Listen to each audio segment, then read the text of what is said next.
અને વાલીગણ અને મારા વાલા વિદ્યાર્થી મિત્રો, આજે આપણે સૌ આપણા દેશનો 80મો સ્વતંત્રતા દિવસ ઉજવવા માટે અહીં એકત્ર થયા છીએ. 15 ઓગસ્ટ 1947ના રોજ આપણો ભારત દેશ અંગ્રેજોની ગુલામીમાંથી મુક્ત થયો હતો. આ સ્વતંત્રતા આપણને સરળતાથી મળી નથી. અસંખ્ય સ્વતંત્રતા સેનાનીઓએ પોતાના પ્રાણની આહુતિ આપી ત્યારે આપણને આઝાદી મળી છે.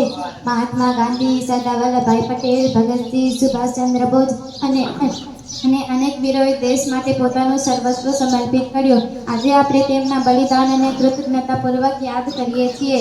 સ્વતંત્રતા માત્ર અધિકાર મેળવવાનું નામ નથી, પરંતુ પોતાના કર્તવ્યનું પાલન કરવાનું પણ નામ છે. સારા નાગરિક તરીકે દેશના કાયદાનું પાલન કરવું, સ્વચ્છતા જાળવવી, પર્યાવરણનું રક્ષણ કરવું અને એકતા તથા ભાઈચારાની ભાવના રાખવી એ જ આપણી ફરજ છે.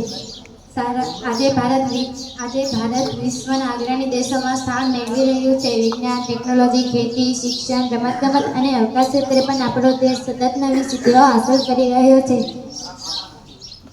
દેશને આગળ વધારવાની જવાબદારી માત્ર સરકારની જ નહીં, આપણા દરેક નાગરિકની પણ છે. આજે આ પવિત્ર દિવસે આપણે સૌ સંકલ્પ કરીએ કે દેશપ્રેમ, પ્રામાણિકતા, મહેનત અને સારા સંસ્કાર સાથે જીવન જીવીને ભારતને વિશ્વનો શ્રેષ્ઠ રાષ્ટ્ર બનાવવા માટે હંમેશા પ્રયત્નશીલ રહીશું. અંતમાં હું મારી વાત આ સુંદર પંક્તિઓ સાથે પૂર્ણ કરું છું.